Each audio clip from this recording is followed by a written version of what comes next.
Hello, and welcome to Media-eval, a medieval pop culture podcast, where we talk about how medieval and medieval-inspired movies, TV, and books depict the medieval world. What did they get right? What did they get wrong? And what do they tell us about how modern people see the medieval past? I'm Sarah Ifft, a medieval historian, and today I'll be talking about The Seventh Seal with returning guest and historian, albeit not medievalist, Morgan Morales. Hi, Morgan. Hello. So I know that regular listeners already know who you are, but do you want to still tell people a little bit about yourself and why you wanted to talk about this particular film? Sure. So I think that actually our two historical fields have some similarity in that they're both fields where people see a movie and think they learned history. Uh-huh. So I'm actually a historian of the Holocaust, specifically women and gender, and even more specifically than that, women's reproductive choices and abortion during the Holocaust, specifically for Jewish women. And I am a classic film buff, so I will watch anything from whatever country, from whatever era. And I actually think that the Seventh Seal is a really interesting exercise in making a medieval movie that really is not about the medieval era. Yes, that was very much a feeling that I had while watching it, is that I'm going to complain about the historical inaccuracies anyway, but in some ways it seems kind of unfair because it deeply doesn't seem like Ingmar Bergman very much cares. No, and I think that's pretty true of much of his career. I've seen a handful of his movies. By and large, they're well made, and he has a clear sense of what he wants to do and what he wants to accomplish with his films. The Indiana University Cinema, actually, in the fall of 2018, did an Ingmar Bergman retrospective and showed a bunch of his movies, and I think actually The Seventh Seal and Virgin Spring were both on them. I should have gone. I missed it. Yeah. Actually, some friends and I went to see a couple of them, but yeah, he has a straightforward path of what he wants to do, and that's kind of his reputation. And making sure he got medieval history right was, I don't think, the point of this one at all. No, very much not. The Seventh Seal was released in 1957. The only person in it who I have ever seen in anything is Max von Sydow, who is not playing a Nazi, so he has that going for him in this particular film. It does, even though, he has the look. Right, right. I mean, this is black and white, but you can tell just how blonde he is, and if you've ever seen him in color, you know just how blue his eyes are. Right, yeah, that he's a person who you kind of understand why he spent much of his career playing Nazis. And it's not his fault. I'm sure he's a very nice man. And still working. Right. Yeah. I mean, he was in The Force Awakens. And I think that's honestly the last thing I remember seeing him in. And I mean, I kind of expected his part to eventually be explained, but spoiler alert for The Rise of Skywalker, he's not in it. Well, he died. Doesn't he die in The Force Awakens? Don't they kill him? I'm trying to remember. I just watched this before I saw The Rise of Skywalker, but they might have killed him, but also they never explained who he was. No, they could have explained who he was, and they do not do that, spoiler alert, in The Rise of Skywalker. So it makes sense that he's not in it, but he could have been in a flashback. Yeah, so I think, the beginning of The Force Awakens is just kind of have this gravitas of Max von Sydow in the movie at the very beginning. So, yeah. Long story short, Max von Sydow is still working, and he's now, I believe, in his 90s. Yeah, so good for him. Mm-hmm. And then this was, of course, directed by Ingmar Bergman, who I am not 100% sure I had actually seen a film of his before, despite the fact that he is obviously a quite famous and important director, but it is the consistent recurring theme of this podcast that I don't actually know anything about film. So would you like to tell the listeners a little bit about Ingmar Bergman as a director? So from what I do know, which to be fair is not a whole lot because he's not one of the directors that I have followed as much, but Bergman's films really coming through the 50s and really through the end of his career, because he was directing for decades, really deal more with existential questions. They do some more kind of experimental things that you would expect to find in Scandinavia, but there are also things in them that you would never see in a film made in the United States or even some parts of continental Europe. Yeah. So he has that reputation as not just a director, but kind of that status as an auteur. Mm-hmm. So I've seen several of his movies. I've seen this. I've seen The Virgin Spring. I've seen Fanny and Alexander, which is toward the end of his career. There's Persona. There's Wild Strawberries. The one that I like the most is a movie called Autumn Sonata, which is a contemporary story about a mother and a daughter, and it features the woman who he was romantically involved with and with whom he had a child, Liv Ullmann, and the best Bergman to come out of Sweden, Ingrid Bergman. So, sorry, Ingmar. Yeah, having watched this and Virgin Spring, which, by the way, will be the next episode, I feel similarly in terms of how I would assess the two, relatively. Yeah. So, I mean, he does some interesting things. I think he's certainly worth watching. I think that there is also a real progression in how you see how he treats women in film. I'm very interested to continue talking about that, since that was an issue that I had with both of these films. Yes, you should have that issue with these particular films. Yes. Yeah. But yeah, so we'll get into that, starting with the first main section, enumeratio, or the recap. Och till sitter herran, han är ganska fjärran. And so just as a kind of very brief orienting recap, this movie is not heavy on the plot, so I can be relatively quick about that. A knight returning from the Crusades to find that the Black Death has overtaken Sweden plays chess with death for his own survival and that of his companions. And that's basically the movie. I mean, so these movies are actually blessedly short. Yes. Yeah, it's only 90 minutes. And so I am very hopeful that we'll therefore have managed to have podcast episodes that are the length of the movie or shorter. I did once suggest to you that we do all 5 hours of the adaptation of Das Nibelungenlied, which is silent and in German. And as I said, 5 hours. Yeah, we could one day. And hopefully not have a 5-hour episode resulting from it. This opens from a quote from Revelations and an eerie floating crow, which begins the general vibe of this movie, which I would describe as really fucking dour. Yes, and I have something I will share on the Facebook group when it comes time to post this episode. So our dour, tormented Crusader knight, Max von Sydow, manages to meet somebody even more dour than he is, and of course the only person who could possibly be more dour and depressed than he is actually just Death. Yeah. He meets Death, and Death explains he's been by his side for a long time, and they agree to play what turns out to be a very lengthy game of chess, which will determine his survival. So that's basically the kind of beginning as it starts this chess game.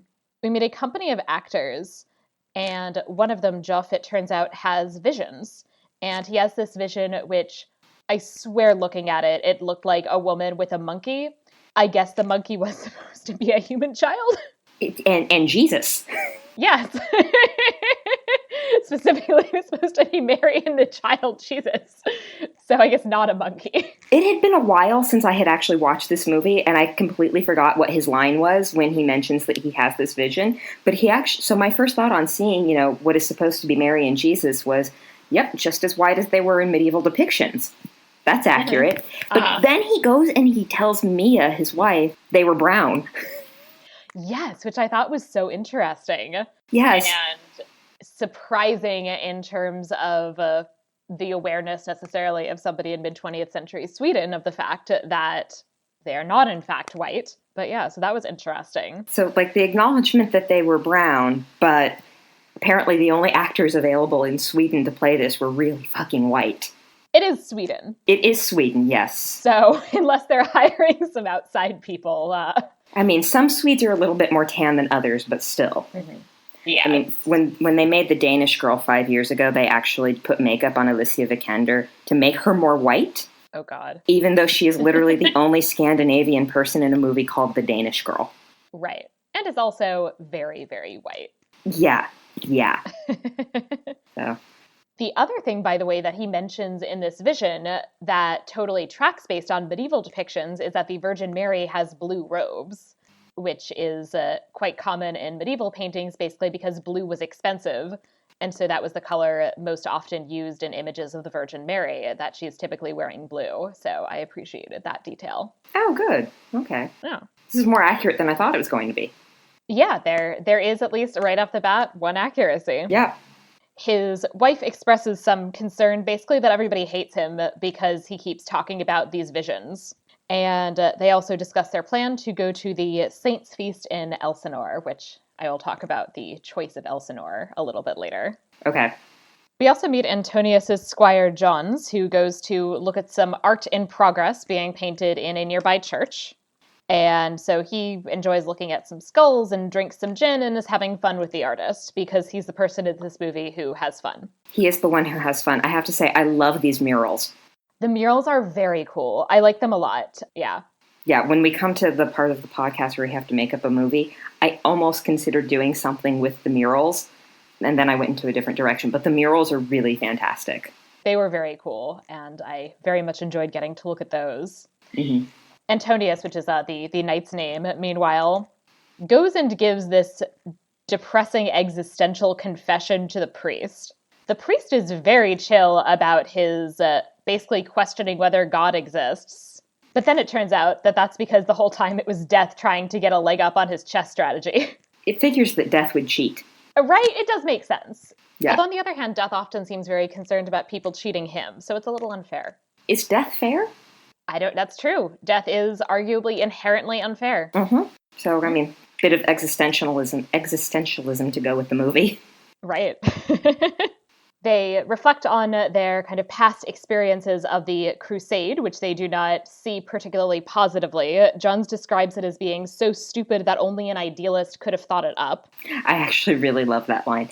I mean, I have issues with this character, which we'll probably get into in just a few minutes. Oh, yeah. If not seconds. But that assessment of the Crusades, I think it's so 20th century.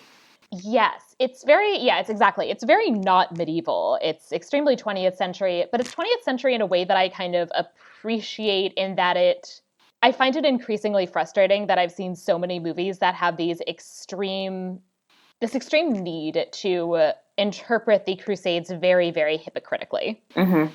Yeah. And not to say that that's never a problem with any of the Crusades, but in terms of the overall concept of crusading, it arguably really is an idealistic one in many ways. Yeah.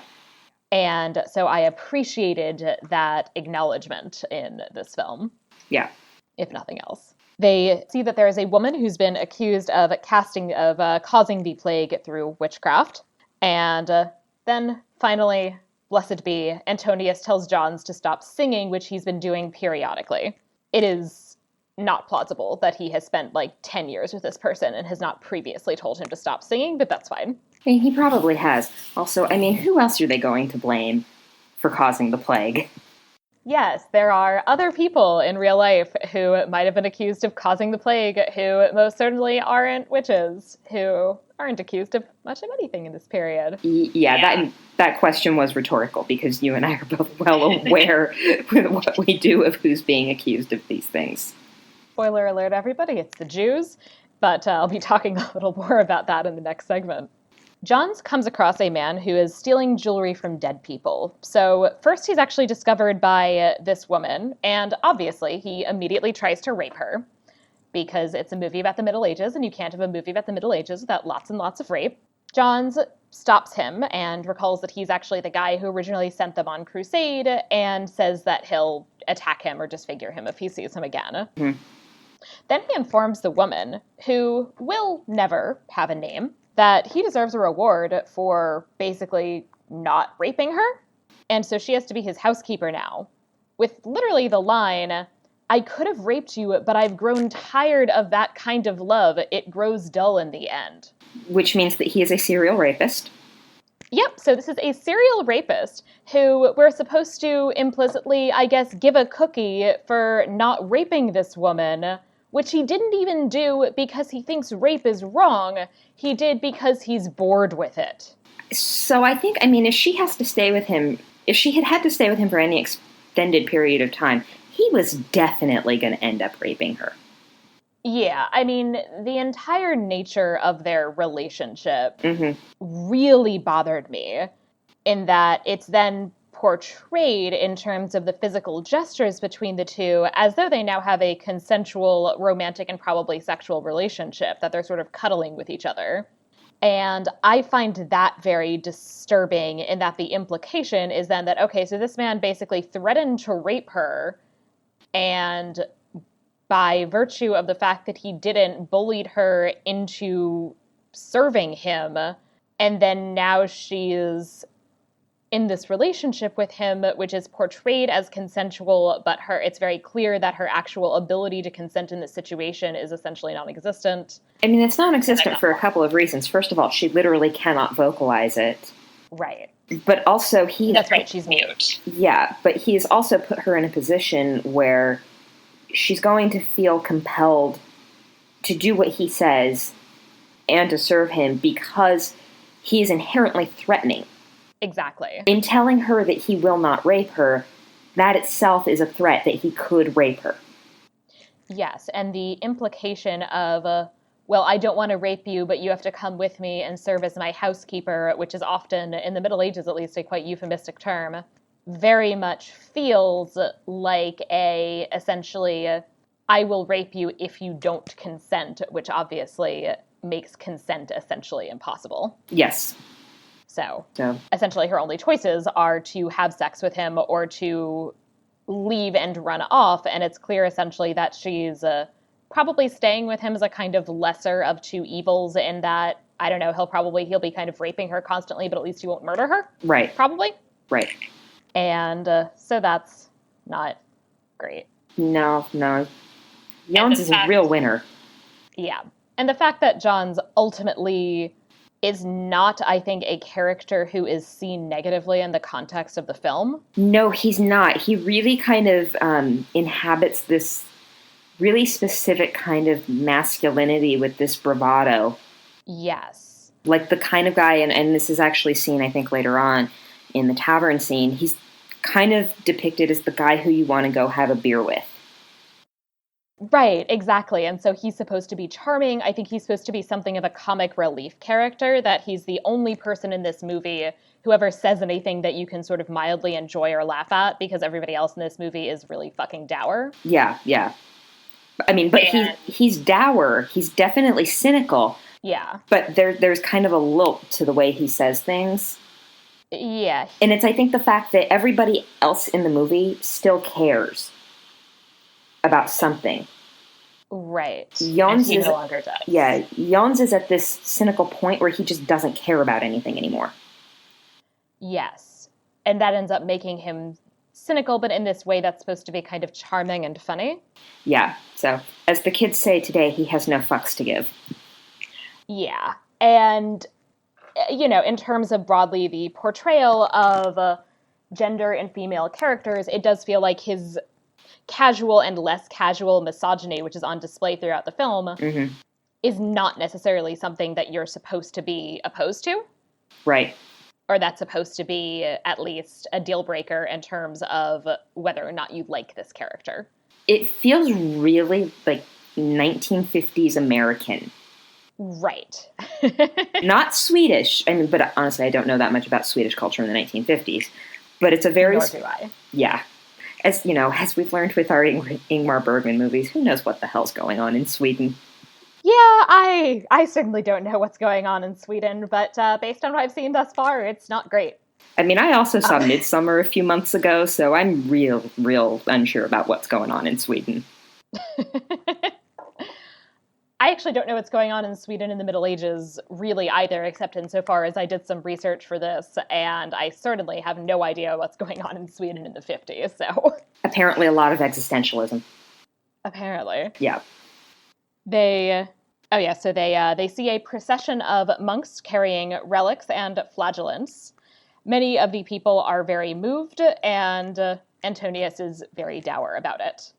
We also then return to the tavern where Jans is having a great time. And by the way, since you actually seem to know how to pronounce Swedish to some extent, I very much do not. If there are things I am pronouncing incorrectly, please do let me know. I'm a Romance language person. Okay, yeah, so I will preface this because I was actually thinking about this. Between the two of us and our research languages, none of them are Swedish.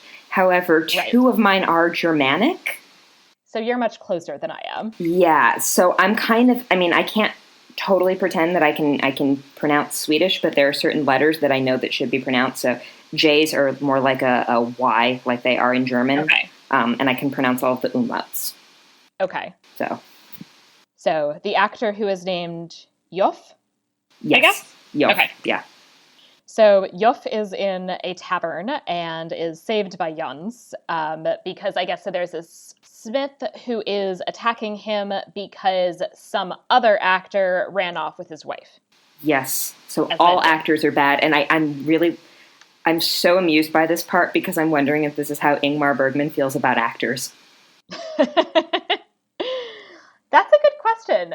It's interesting. It does seem like he has a lot of actors that he worked with repeatedly. Yeah, so Bergman actually has this coterie of actors that would keep coming back and doing Ingmar Bergman movies. So, I mean, if you look up the Wikipedia pages for a lot of these people, a lot of the first two sentences say something like, so-and-so is well known for their work with Ingmar Bergman. They appeared in da-da-da-da-da-da-da. So, yeah, he has this cast of characters that he keeps bringing in. It's like it's a stock company for a theater. And he did do theater work.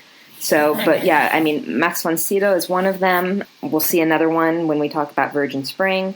Like I said earlier, he did Autumn Sonata with Liv Ullmann, who did a lot of films with him, and also bore his child, or one of them. And she's in a bunch of his movies. So, and there's another one.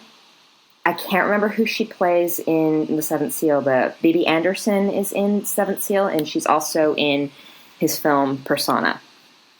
So. Yeah, and when that happens, my sense is sometimes it's a sign that they have good relationships with actors, and sometimes it's a sign that they kind of don't, and that they have people that they kind of stay attached to because those are the people who they happen to work well with, but a lot of people they kind of might not work well with. Yeah. So from what I understand, the people who did work with Ingmar Bergman really enjoyed the performance aspect of it. Mm-hmm. They felt that it really allowed them to do quite a lot and quite a few different things as actors and really stretch certain muscles that they might not get to if they worked with somebody else. So the sense that I get from the partnerships that Ingmar Bergman had with other actors is that it was a really beneficial working environment. Okay. Yeah. That makes sense. And they are certainly interesting roles, many of them. So Yeah. And it does actually, I think, kind of, when you see them like this, it does really feel like a theater piece in a way, that you have people kind of coming in and out. Yeah. For these almost small parts that aren't quite cameos, but are kind of meant to be really quick, to be memorable, still to contribute something to the plot, what there is of it, and then to exit stage left. Yeah, that's a good point. This actually, I think, would adapt very well as a theater piece in that way, which a lot of films are more complicated in that regard. So that's interesting. I should look it up and see if it has been. It wouldn't surprise me if it had been. Yeah, interesting. Mm-hmm. It should be a musical.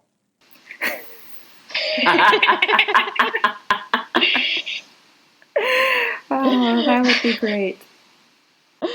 I always just find it very funny that I find some of the choices about what gets made into musicals completely bizarre. So, for example, I completely adore Les Mis. Mm-hmm. I don't understand the thought process of reading the book Les Mis and saying this should be a musical. So I recently saw Cats. I also saw Cats.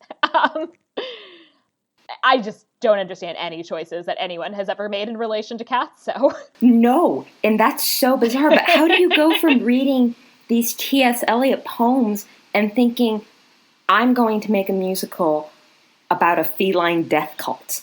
Right. It sort of deeply doesn't make any sense. And then there's also a lot of other choices that they made when they made the movie, which then managed to make it make even less sense. Oh, yeah. Which is special. It's very rare that you take something that doesn't really have a plot and then you impose a plot on it, and that actually makes it far worse. Yeah. But actually, Cats is directed by the same person who directed the most recent film adaptation of Les Mis, the musical. Right. Which are both feelings about too, so. And also he directed The Danish Girl. Oh, that's right. I forgot that. I like some things about the Les Mis adaptation. I think that the choice to cast Russell Crowe as Javert is maybe one of the worst choices anyone has ever made. But it's bad. It's really bad. Yeah. So But this would actually be probably a really entertaining musical. I'm trying to figure out who could do the music to it. Yeah. Honestly, the first person that comes to mind is Morrissey.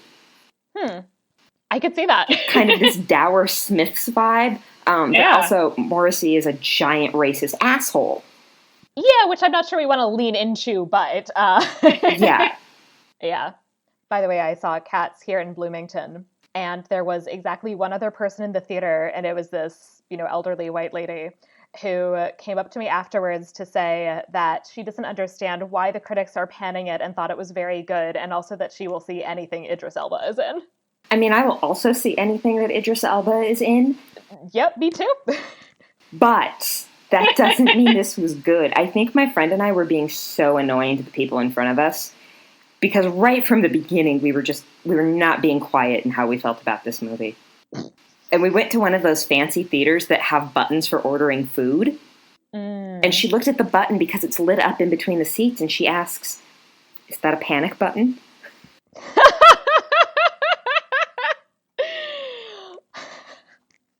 It was a real experience. I went to see Cats alone at like a not especially nice theater in Bloomington. So I know exactly which one you went to. Yep. I mean, there are two options. Yep, exactly. Yeah. Yeah. Cats. Yep. So, meanwhile, to get back to the film here. Yes, Ingmar Bergman does not like actors. Perhaps. Yes, Ingmar Bergman does not like actors. And this also is actually on display in Antonius's conversation with Mia, who he runs into, that's Yof's wife, who they're talking about her child, and she indicates that Yof, I guess, wants him to be an actor, and she's not so sure.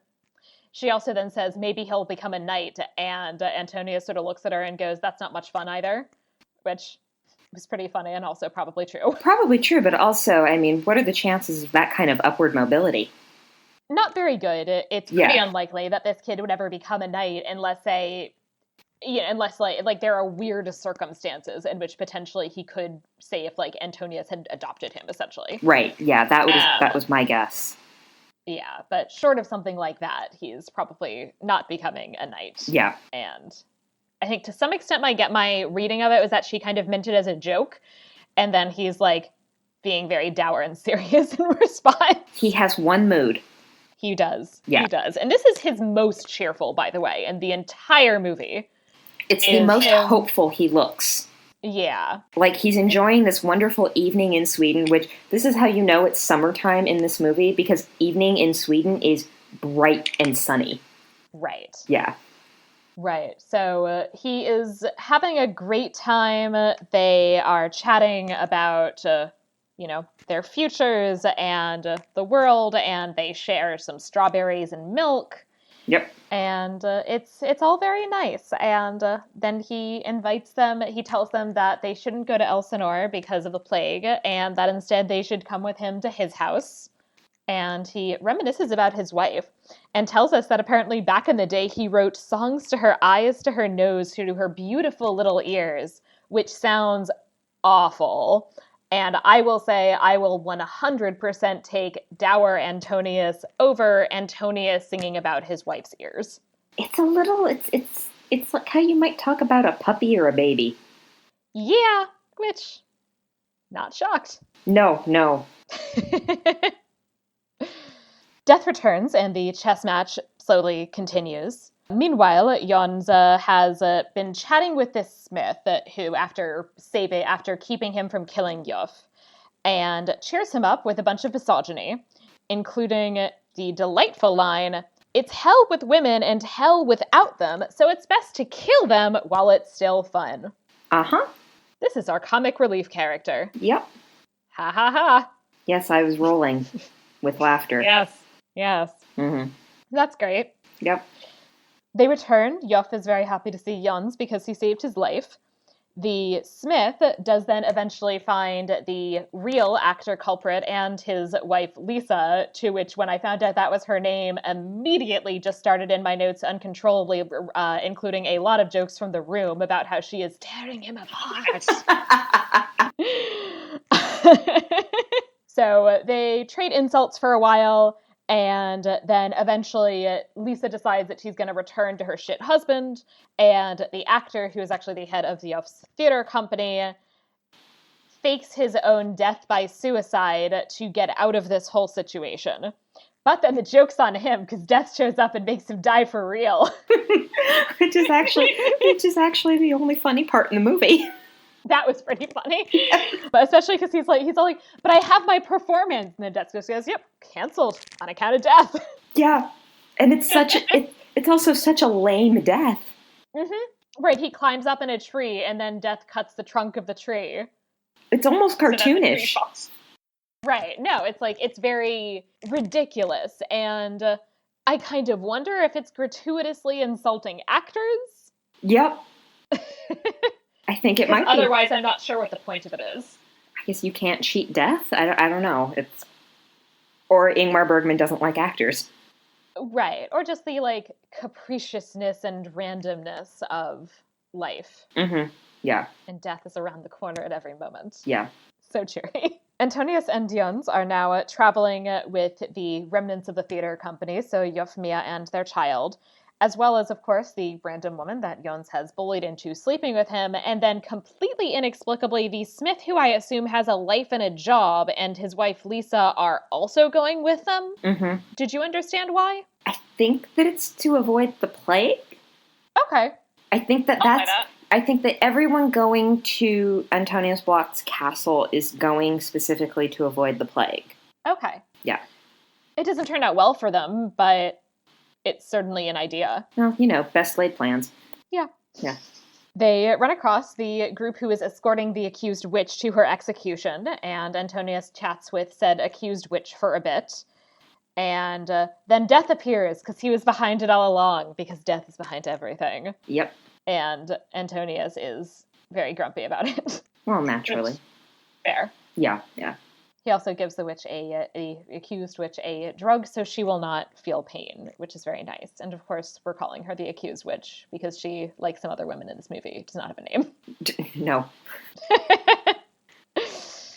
Yeah. Hey, there are 3 women with names in this movie. Yes, there are. There are 3.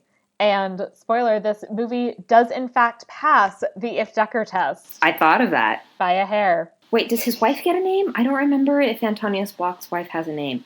Yes, her name is Corinne, because that's one of the 2 names he's heard of. Yes, so 4. There are 4 named Right. women. Yeah. Wait, who's the 4th?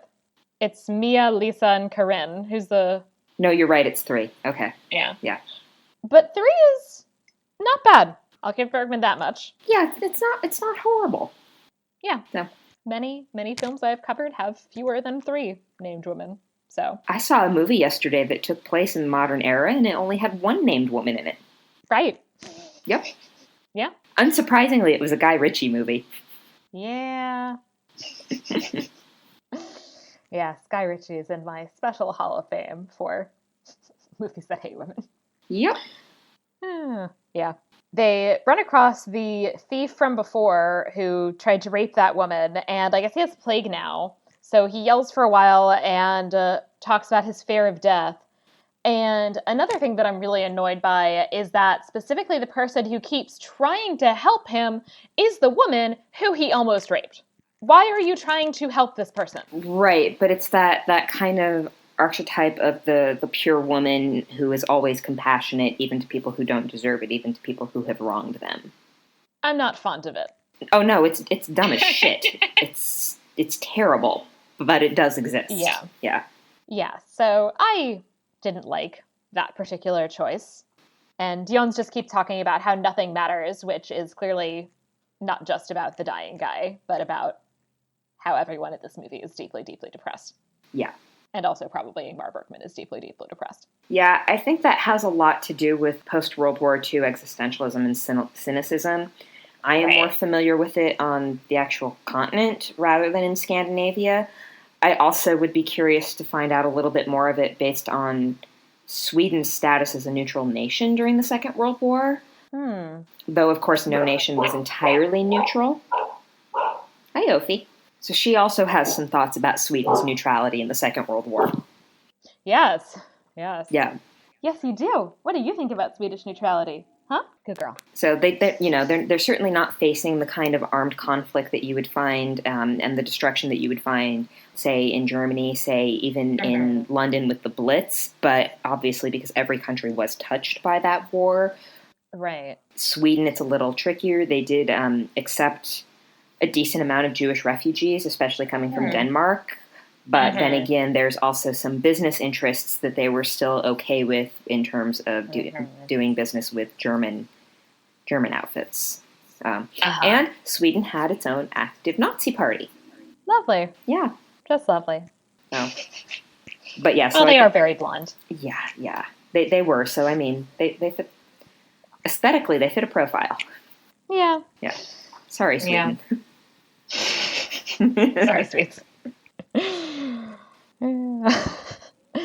And then it's all gone full circle because now all the neo-Nazis really love the Vikings. Yeah. And I guess the like old school Nazis also really love the Vikings, so. Yeah, there's the whole Nordic component, kind of an embrace of this Norse, I don't really want to say BS, but I also kind of want to say BS. Yeah. But I mean, they would have been natural, acceptable allies according to ideology. Right. So. Right.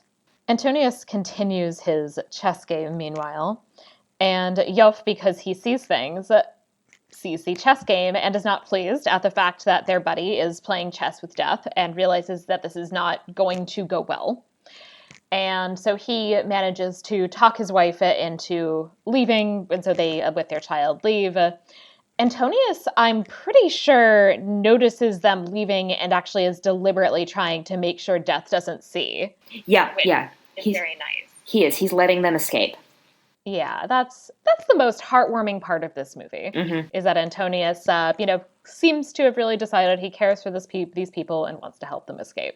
Yeah, so he distracts Death to let the acting troupe family go their merry way. Yeah. He does not do that favor for Jons, which, I don't mind. You know what? If I had to live for 10 years with that guy... Fuck it, you have to die with me too. Yeah. And Death, I think at this point explicitly says that once Antonius, loses the chess game, he does plan on killing all of his friends as well. So, yeah. As you do. They arrive at Antonius's home, and a nice, fittingly dour woman comes out, who we soon find is Antonius's wife, Corinne. And we learn that all of the other people have fled the plague, but she has remained to sit alone dourly in this castle. They have a very cheerful dinner where they all read aloud passages from the Book of Revelations, as you do. Just because, if it didn't need to get even more dour. Yep. Let's break bread and talk about the end of days. The end of days, at least it's better than medieval Sweden. Yeah. Is the implication, apparently. Apparently. Then Death arrives. Nameless woman is goddamn delighted. And she'd been mute, but she says something here, right? Yeah. She says something like, it's finally over. Yeah. Which, poor thing, I don't blame her. I don't either. I thought, you know what this is about. You're not as silent and passive as you've been portrayed to be. Yeah. And then that also made me wonder, is it some kind of miracle that she's now speaking, or was her muteness an act? And I don't know which it's supposed to be. I don't either. Yeah. So, interesting question. And we end with seeing Mia, Yof, and their child, who have successfully escaped. Yof sees the rest of the group dancing in a line with Death, and describes this vision to Mia, who cracks the fuck up because she thinks he's full of shit. And they can continue with their happy life. Yep. So that's nice. Yep. I mean, if a whole castle of people's gonna die, at least they're going to their death dancing. And at least one of them, honestly, seems pretty pleased about the whole thing. It might genuinely be an improvement than having to live a life continuously raped by Jons. I think actually in general, I'd rather be dead than have to interact with Jons at all. So, really, they've all dodged a bullet there. Except now they're stuck with him, still, in death. They are stuck with him for eternity. But maybe he'll shut the fuck up now. Maybe. That's what we can all hope for. Och till sitter herran, han är ganska fjärran. With that, cheery end. I do like that. I do like that final image of them all dancing, kind of that silhouette. Yes, it is a great final image, and one of the things that I will say, actually, so that actually is a good lead into the next segment, Vera et Falso, where we talk about what they got right and what they got wrong, is that that image of people dancing with death is really a medieval one. Okay. And it is cool the way that he clearly drew on that imagery. On the other hand, it is a little bit later. The implication is that this is supposed to be right at the start of the plague, so the mid-14th century, and that's really a 15th century image. Right. But, you know, I'll give him that one. I mean, they are playing fast and loose with the time periods here, because, I mean, there's no indication of which crusade is this. Yes. How many crusades were Sweden involved in? That's my question. One of my questions. And then in reference to plague coming, I mean, I know when that happened, but they're not really adhering to any kind of historical time period. Right. So he explicitly says, and this is one of the other problems in terms of the timeline, he explicitly says that he was on crusade in the Holy Land. Mm-hmm. The last crusade to the Holy Land would have ended in 1272, which means that really would have been a very long trip for him to not get back to Sweden until the arrival of the Black Death, specifically in Sweden, which was 1350. Yep. And I don't think Sweden was especially heavily involved in the Holy Land Crusades, although I'm not unwilling to accept the possibility of there being individual Swedish crusaders. But the Crusades that I would say there probably were actually a heavier Swedish involvement in were the later Crusades, which would actually have put him potentially in time to be coming back from a crusading activity during the Black Death, would have been the Crusades that the Teutonic Knights were involved in against basically the kind of northeastern pagans.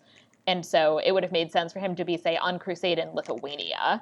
Oh, that makes so much more sense, especially geographically. Exactly. So if they'd had him coming back from crusade in Lithuania and arriving to the Black Death, that actually would have made sense, but that's quite explicitly not what is happening. No, they do explicitly state in the Holy Land, which is a really super long trip, very expensive. Yes. So, and it would have taken him a while to get back, just not quite 80 years. Yeah. And looking so well preserved. Yes. No wonder death is after him. Yeah. He found the secret of life. You really need to hurry this up. The other big thing is that, and this is a quite frequent problem in medieval films, is that witch persecution as a phenomenon is introduced far too early. It's really not a significant phenomenon until at least the 15th, moving into really the 16th century. And certainly witches were not in particular blamed for the plague. And so in Sweden, in general, as we already touched on, Jews were quite frequently blamed for the Black Death. There does not seem to have been much of a Jewish population in Sweden, however. Right. So, and I kind of mentioned this before we started doing this, they would certainly be aware of Jews. Mm-hmm. While they might not have a population of Jews in Sweden, they would certainly be aware of them. In particular, if they're crusaders. Yeah, so they certainly know that Jews exist. Yeah. It seems, however, in Sweden, as far as I could tell doing a bit of research, that they seem to have gone one of the other pretty common routes in terms of finding explanations for the Black Death, which is actually just blaming it on essentially our own sins as a society, that we are a sinful people and God is therefore punishing us. Right, that's the flagellation procession. Right, so yeah. The flagellation procession is a little bit off in itself, since while the flagellant movement was common in many parts of Europe, Sweden was not in fact one of them. But the general concept of blaming their own sins definitely is one that makes sense. And a fun statistic that I found is that in 1350, which is the year that the Black Death seems to have arrived in Sweden, having spread from Norway, the donations that year to religious institutions spiked dramatically, So there were 4 times as many donations to religious institutions made in the year 1350 as the yearly average for the previous decade. Oh, wow. Okay, Yeah. so trying to buy their way out of plague. Exactly.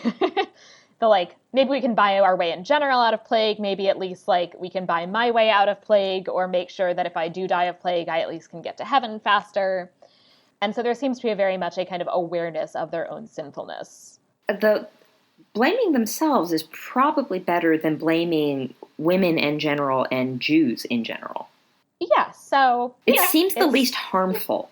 Exactly. If all they're going to do is basically make donations to a church, that's not so bad. No, I mean, especially considering the incidents of pogroms from Crusaders going to the Holy Land. Right, exactly. Yeah. And that very much happened in the wake of the Black Death, of course, is that in Germany, in Barcelona, my own major area, there are attacks on Jewish quarters, and a large number of Jews are killed in the context of being either directly blamed for causing the plague, or basically with the idea being that one of the ways in which we've sinned is that we've clearly been far too nice to the Jews, and so we need to stop that because God is angry that we're too nice to the Jews. Well, it's also the era of Jews immigrating to what is now Poland. Right, and that's one of the reasons that they decided maybe it's time to get out of Dodge, or specifically Germany. Right, so which, of course, from which the Ashkenazi population springs, so. Right. Yeah. Right. One of the things I do want to note that I think they did get right, if only, that I assume actually, somebody I must have actually known this, is that it's relatively uncommon in medieval films that you see hints of the kind of importance and use of relics. Mm-hmm. And so I appreciated that in the procession, which has the flagellants, there are also people carrying what are clearly supposed to be reliquary caskets. Yeah, I noticed that, which that actually made me think of how infrequently I see those things in films. Right, and if you go to any museum and look at a medieval collection, you see a huge volume of that type of object, which is because they were valuable objects, but also because they made a lot of them. Yeah, there's a whole room of them in the chapel, in like an anteroom to the chapel at the residence in Munich, the old royal residence there. Which they claim to have the head of John the Baptist.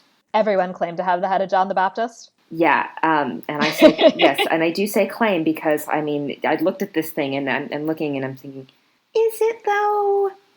I don't remember the exact numbers offhand, but there were something like 30 churches in the Middle Ages that claimed to have the head of John the Baptist. They also have on display what they claim is his mother Elizabeth's skull. And I will say, at least some of them, they're probably not the heads of the people they're supposed to be, but they probably are someone's head. It did look like a skull, so.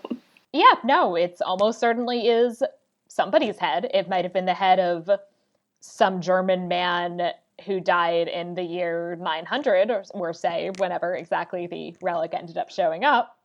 But it probably is somebody's head. His name might have even been Johann. Exactly.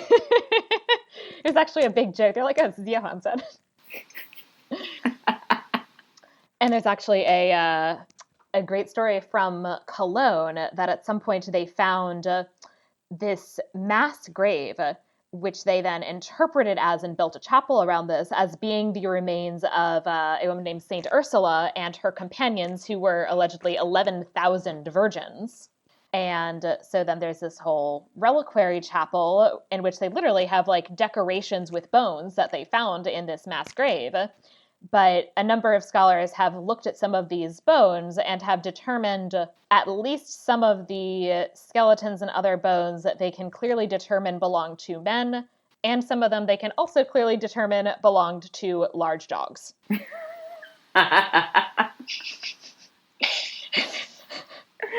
I mean, I don't want to dump on Catholics, but there's for as much crazy shit as going on in Sweden, within Catholicism, there's also some really crazy shit going on. Medieval Catholicism is deeply fascinating. It is. Yeah. So I told my nephew and I were talking once, and he's asking me a question about the Crusades. Hmm. And I kind of, I was explaining a little bit to him because obviously I'm not an expert. I do 20th century history and I dabble in, late 19th century for the historical context for that. But I'm telling him a little bit about this. And my kind of parting comment was, yeah, it really wasn't Christianity's finest moment. Right. And then my nephew, he's 13 now. I think he might have been 8 or 9 at the time we had this conversation. Mm-hmm. He gets kind of pensive and he goes, I'm glad I'm Catholic and not Christian.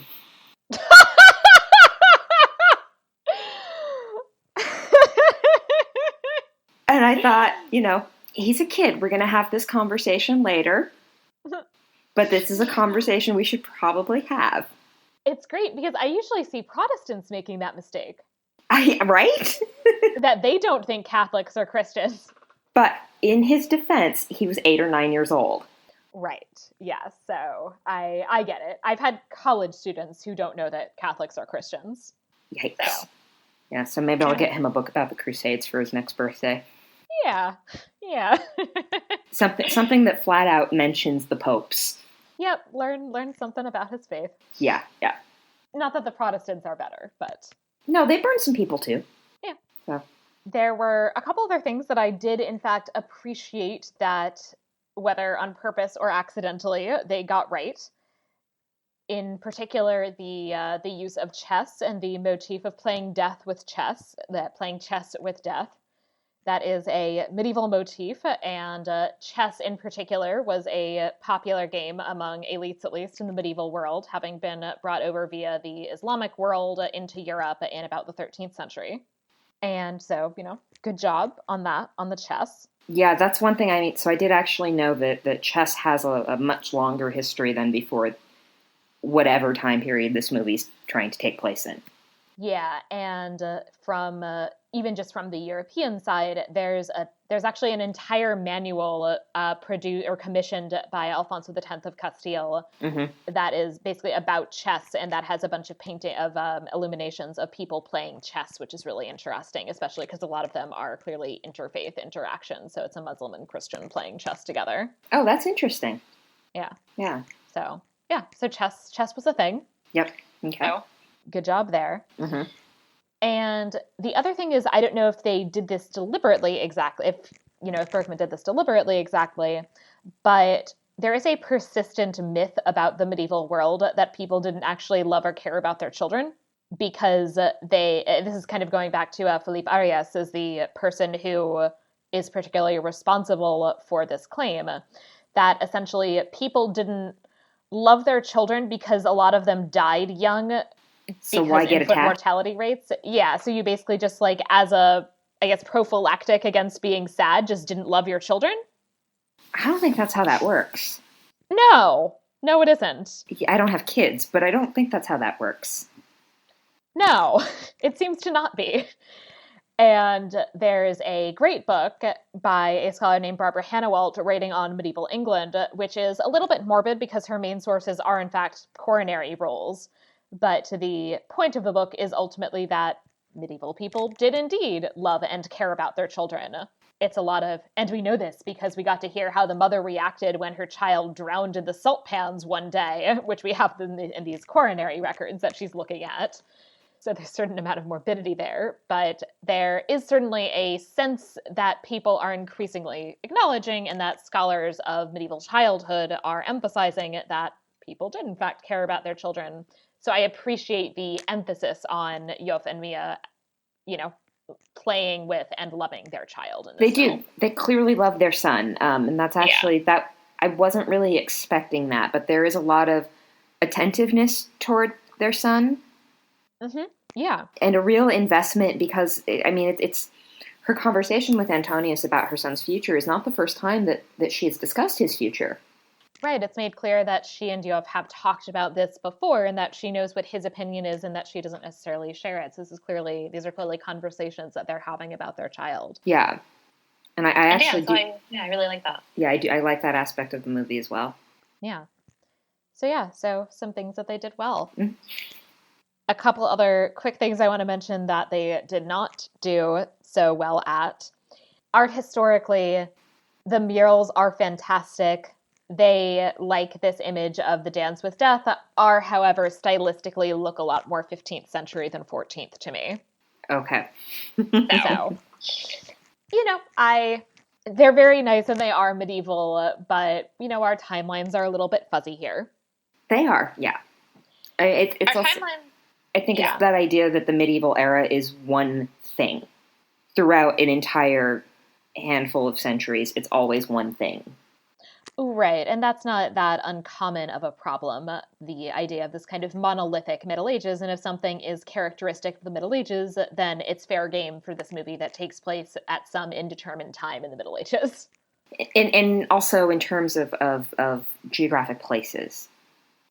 Right.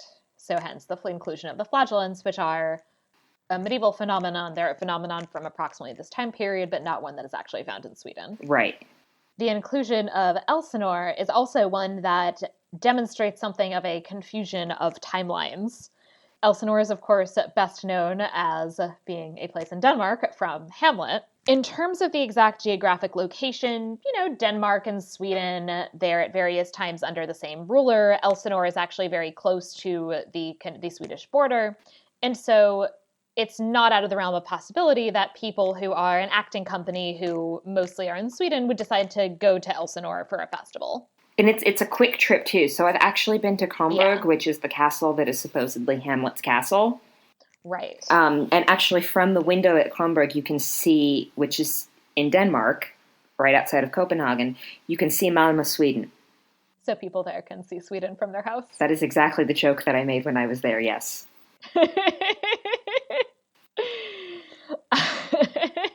So yeah, I mean, it would be, I mean, they'd have to take a boat, but it's also, geographically, it's close enough to Sweden. I mean, obviously, a really southern part of Sweden.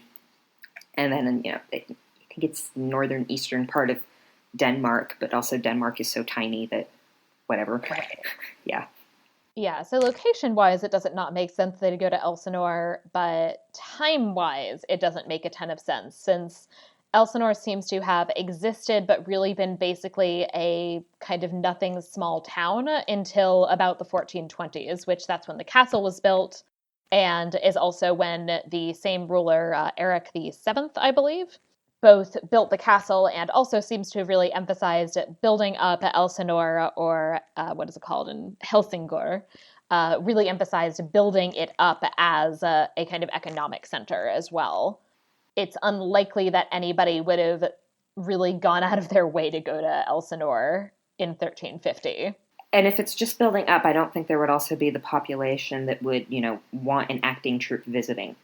Exactly. And acting troupes certainly maybe, I think, stopped sometimes in smaller towns en route to other places, essentially basically because they need a place to stay for the night and would potentially even, I think, do something along the lines of give a performance in exchange for a free room and board. Mm-hmm. Yeah. But it wouldn't have been a destination in 1350. Right. Again, we're fuzzy on our timelines here. Yeah. Och till sitter herran, han är ganska fjärran. One of the things that I think is also interesting that the movie does in terms of this historical period is that it's very existential and very much has this presentation of a society that's at a moment of crisis. Yeah. And it's an interesting choice that I wanted to talk about a little bit in the next segment, the Historia et Veritas segment, because there is popularly often considered to be a crisis of the 14th century, to use the term that historians still sometimes use, the idea that basically things started bad and kept getting worse in the 14th century, that it's in a century that faced a number of famines, that of course had the plague. Yeah. The plague was not just a one-time event in 1348, 1350. It kept coming back. And so it's often seen as this period of crisis that might have led to some amount of existential dread, even if it wouldn't have been expressed in quite the same way as it is in this particular film. Mm-hmm.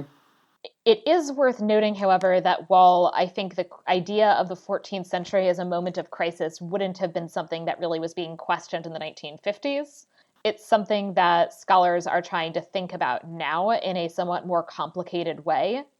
and trying to, I think, move away from, to some extent, from this narrative of basically things just kept getting worse from the beginning of the 14th century onward, this kind of narrative of decline. And given the move away from that narrative of decline and the emphasis on the fact that for a lot of people, there were a lot of things that were, in fact, arguably kind of good about the 14th century. Right. That, I mean, if you didn't die, you actually potentially were doing quite well because all of your relatives were dead and you inherited a lot of money if you were of a certain status. Yeah. There's a bright side. Yes, there's that kind of benefit there. Yeah. My particular fun fact is that the kind of best moment for Jewish women being able to participate publicly in economic life in Catalonia comes in the wake of the Black Death, that the rate at which Jewish women are making loans spikes from about 2% of all Jewish loans to 20% between 1348 and 1350. Yeah. Good for them. And it also is, if you're a person who is of kind of laboring status, wages rose because, there are fewer people. And so your services are more in demand. More in demand and fewer people to actually do them. So.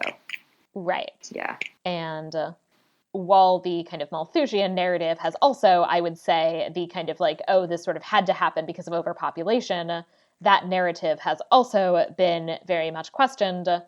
It is also certainly the case that, again, if you survived, you did potentially get to experience there being in some ways fewer drains on resources than there previously had been, and kind of more to go around for the available population. Mm-hmm.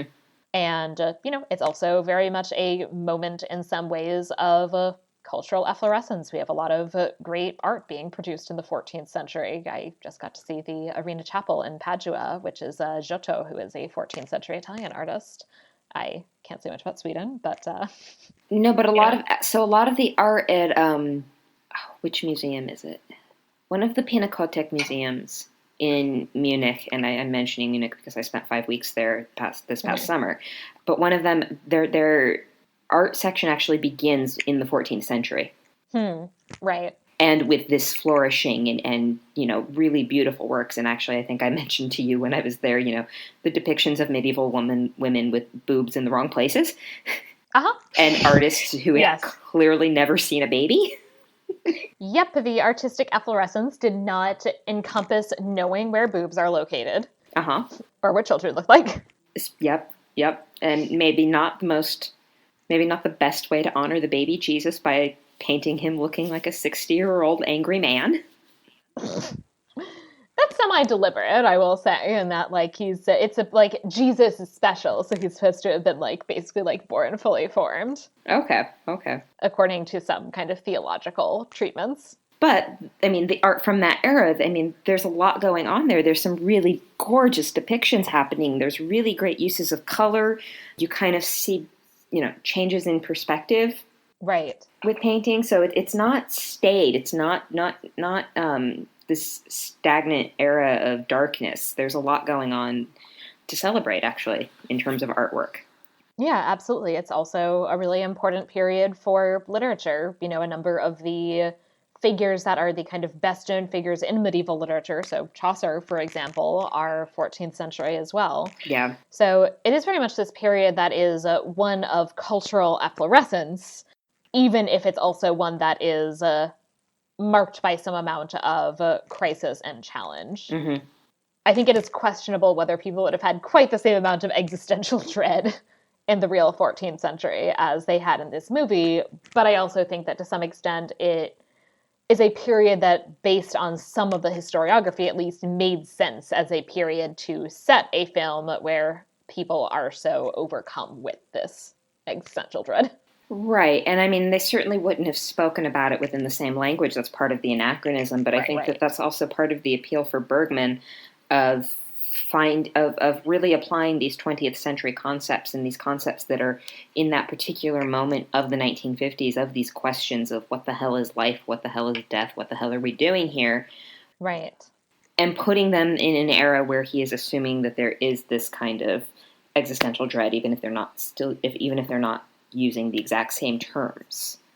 Right. And as I said, I think that is a really interesting choice. And in general, I'm not opposed to the idea of making those kinds of medieval modern connections. I think a lot of the films that I've most enjoyed have been ones where they use some amount of modernizing language, for example.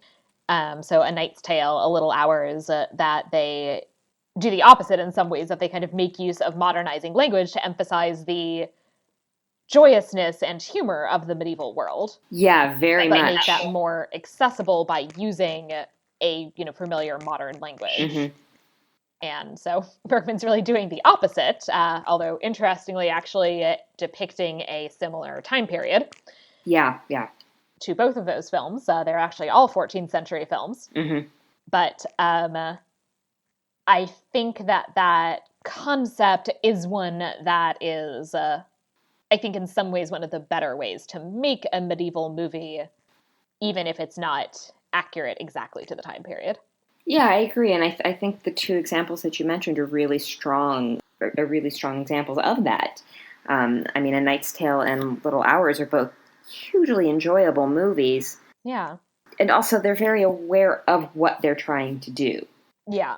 And they're anachronistic, but in a very deliberate way for the most part. And this movie, to some extent, is, certainly the kind of existential language, that is very much deliberately anachronistic. The timeline mishmash, I think he just doesn't care. But... Yeah, I agree. I think he just, medieval era, they had that, they had that, they had that. Mix it all together.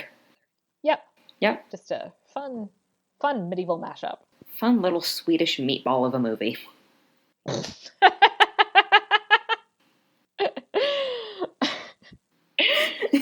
Och till sitter herran, han är ganska fjärran. So, with that, we can move to our next segment where we reflect on how we might make our own little Swedish meatballs of movies. Yep. And the segment Fabula Nostra, where we talk about what version we might do of this film if somebody gave us money to make this movie right now. Yep. What did you have in mind for this? Okay, so it is not set in the medieval era, but it does involve a bunch of medieval graduate students. Okay. So I am taking the concept of playing a game with death. Mm-hmm. And as kind of a nod to the Bergman original, it's going to start out with a couple of grad students wandering around IKEA because their kitchenware is affordable for us. Uh-huh. And in the shadows, amongst all of the ready-to-assemble furniture, is Death. But he looks like Oren from Parks and Recreation. So it is, in fact, Oren from Parks and Recreation. And I was going to look up his name, the actor's name, but I thought, but I don't particularly want the actor. I want Oren. Okay, so what these grad students are doing is they're at IKEA because they need flatware because they're having people over that night. And somehow Death is coming with them because they meet him at IKEA. Mm-hmm. And they play an extended game of Cards Against Humanity with Death. I would love to see this movie. So they're all medievalists in various disciplines. So we're going to have a couple of historians, maybe an art historian, some religious studies people, some people in the English department, all working on various aspects, various geographic settings. And, some might be working in, the 8th century, some might be in the late 13th century. I didn't actually come up with their research projects, though I did actually consider it. But, okay, so it's a group of 7 of them, because it's 7th seal, plus Death, who they all just met today. Mm-hmm. And they're going to play to 20, so they have to get 20 cards. Mm-hmm. Because that's going to take a while, so it gives Death kind of time. But by the end of it, Death realizes that these graduate students are so cynical and stressed out based on the combinations that they choose to go with these cards, that he figures that their life is fucked up enough, and then he just leaves. Oh, man, that reminds me far too much of graduate school. So, for Death, I have Oren. Mm-hmm. That's his name now. For one of the grad students, I have Tessa Thompson. Mm-hmm. I have Tom Holland, who is currently Spider-Man, and they're not all people from Marvel movies. Because I did realize that when I was working through it. Another one of them is Kate McKinnon, just in part because I really like to see Kate McKinnon in graduate school. Right. Because we saw Kate McKinnon like postgraduate school in Ghostbusters. Pretty much, yeah. So wait, was that my 3 or 4 players? That's 3. 3. That was 3. Yeah. Okay. And then I had, oh God, what was that kid's name?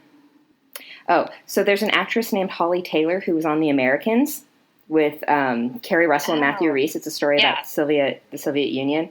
So I was going to cast her because I think she's very good and frankly very underrated. Who is she? Her name's Holly Taylor. No, I mean, who is she in The Americans? Oh, she's their daughter, Paige. Oh, right. She'd be at an age where she could play a grad student now. She'd be a really young grad student. She'd be the grad student who would walk in to teach a section and the students would think that she's one of them and not the actual TA. Right, yeah. Yeah, which does happen. Yeah. Okay, that's 4. And then I would have Diego Luna. That's who I had. Yeah. So foreign, but also older, because, you know, some of us go when we're older. Yeah. Mm-hmm. And then I had Letitia Wright, who, yes, I went back to Marvel, but she's excellent. She was great as Shuri in Black Panther. Yeah. And then I had Yalitza Parasito, who was in Roma. Oh, okay. With the Alfonso Cuarón movie. So I was trying to go really diverse and also partly foreign. Yeah. Because grad students are, frankly, they can be very diverse. Yeah. But yeah, the point is that this is this really random. Plus, when you play with people who are not American, it usually makes it funnier because you have to explain some of the jokes. Right. Yeah. So those are my 7 players, plus Death / Oren. And then Death just gives up on all of them. This sounds upsettingly like my real experience, life and social circle in graduate school, and I am delighted with it. Mm-hmm. So, yep, Cards Against Humanity with Death. I love it. Yep. So I went the route of keeping it in the Middle Ages, and however decided I wanted to gender swap it, essentially in part in response to all the casual misogyny. And the fact that I think it would actually be interesting to subtly deal with the question of how the realities of casual misogyny in the Middle Ages might have affected, in particular, a woman's experience of being in this time and place. So I was thinking of doing something along those lines. I think it'd be interesting to now have Max von Sydow playing Death in his old age, and so now returning to the film, but now playing Death. Yep. Hi, Carmen, for the very loud meow that happened in the middle of that.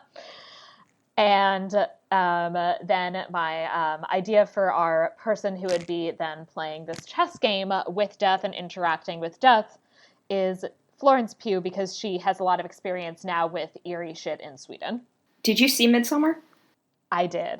I loved Midsommar. I loved it. My only complaint is that Ari Aster, the writer-director, has clearly never met a graduate student and has no idea how graduate school works. That's very, very true, yes. Because they're like, oh, I'm just going to, like, change my project and I'm doing this. It's like, what?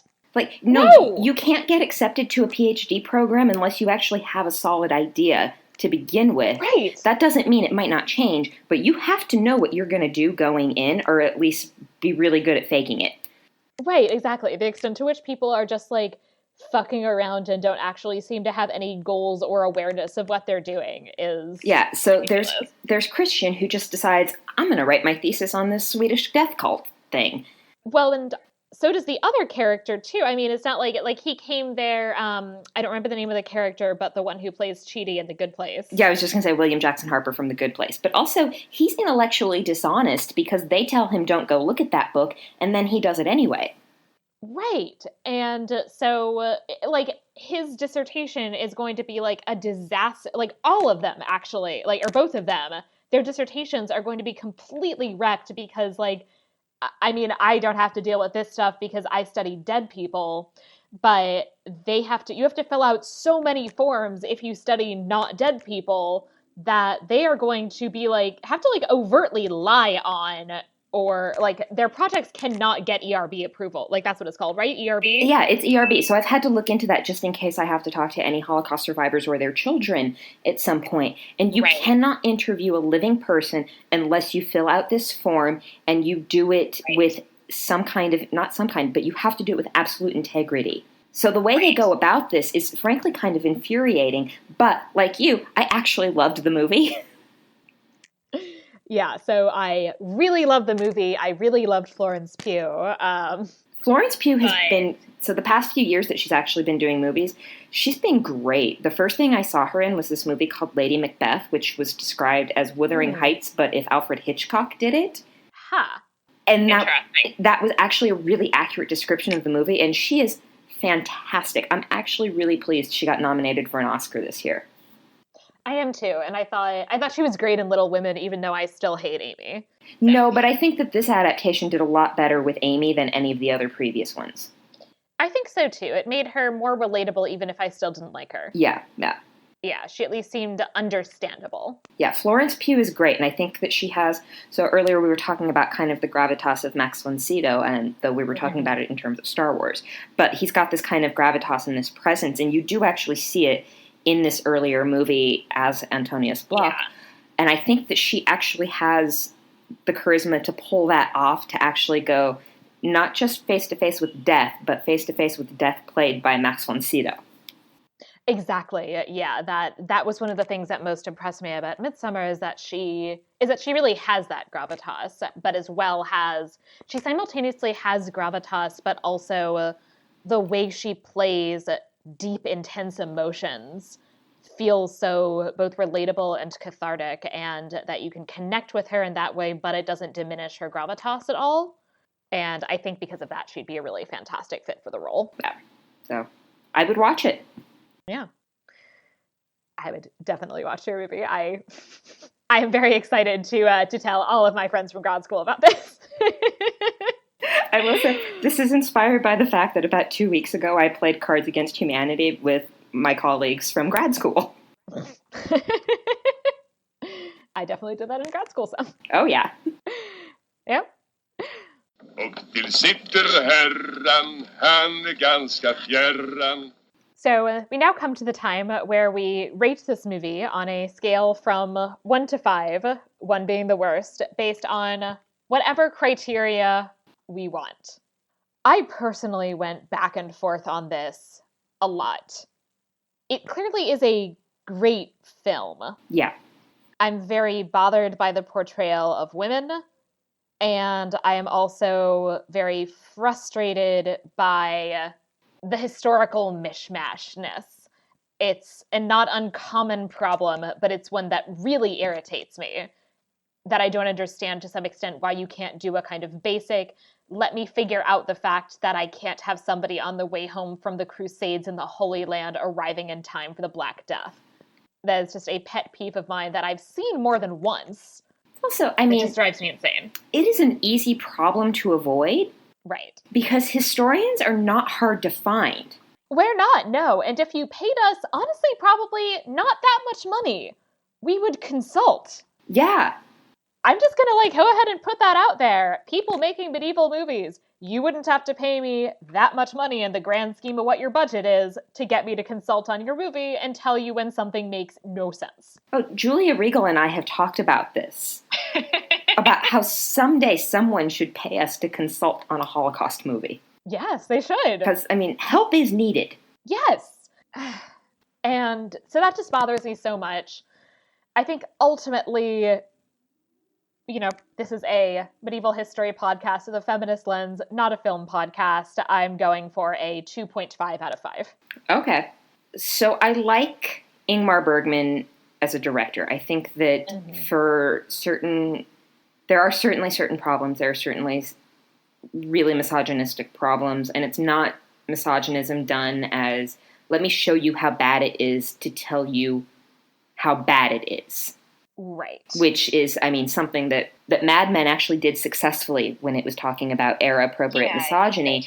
It was always through the lens that this is happening, but it's very bad. It's something that Game of Thrones, frankly, did horribly. Yes. In saying, here's how it was back then. I mean, never mind the fact that when you're dealing with fantasy, there's no such thing as a back then. And not to mention the fact, well, I have a lot of thoughts that are going to come up probably in the Virgin Spring episode about the use of rape in medieval media, but... Yeah. So, but it is, I think that it's not done in the way that it could have been done to say that, yes, this misogyny is bad. It's done for laughs. And right. I mean, frankly, they're cheap laughs. Yeah. It is a very well-made movie. I think it's absolutely beautifully filmed. The cinematography in the movie is really great. So I think I would probably give it a 3, just based on the fact that it is very well made. I think that Bergman has a very clear vision of what he wants to do. Everything else be damned. But ultimately, the misogynistic issues do but they do take away the enjoyment of watching a movie. I mean, you can still get enjoyment out of watching an existential exercise. There is still something, frankly, amusing about watching a chess game between death and a knight. Oh, yeah. I mean, Bill and Ted did it, too. Right. So the DVD that is put out of Seventh Seal is from the Criterion collection, which is basically the cream of the crop of DVD releases. They put together these huge compendiums of information about the films. And they now have their own streaming service where you can watch movies. And on Fridays, they do double features where people, they'll tell you, here are the movies you should pair together, have a fun Friday night. And 1 week, it was like when they very first started, their double feature was The Seventh Seal with Bill and Ted. That's great. And whoever their programmer is, because with a movie like Seventh Seal, because Bergman has this pedigree, you can probably get some pretentious assholes telling you that you should not pair it with a Keanu Reeves movie. Right. But I love that they did. Yeah. So, I mean, and it can be an enjoyable concept to watch death and a mortal man playing chess. And it is entertaining in those moments, but ultimately that misogyny does take away from the enjoyment. And it's to a distracting degree. Yes, it was something that really took me out of the film in a lot of ways, because there would be scenes that were really good and really compelling, and then we'd go and see Jon say something just utterly terrible. Right. And it'd be like, oh, right, this is the movie that I'm watching. Yeah. So, yeah, and because of that, it unfortunately really hasn't held up as well as it could have if it hadn't had those scenes. No, and actually I think there is a certain demographic for whom it really does hold up. Yes. Yes, I'm sure there is. Yeah. No further comment. Yes. Yeah. Thank you so much for coming on to talk about The Seventh Seal. If you have enjoyed this podcast, however, we are findable on the internet. Please subscribe in your preferred podcatcher app and rate and review Media-eval on Apple Podcasts, and I will read new 5-star reviews in future episodes. Please follow the podcast on Twitter at Media-eval-pod and join the Facebook group. And you can find Morgan in the Facebook group, I believe. Yes, I do post there. Yes. Yeah. You can also find me on Twitter and Instagram at Sarah If Decker. And if you have any questions, please send me an email at media.evalpod@gmail.com. Thank you for listening to Media-eval. Bye.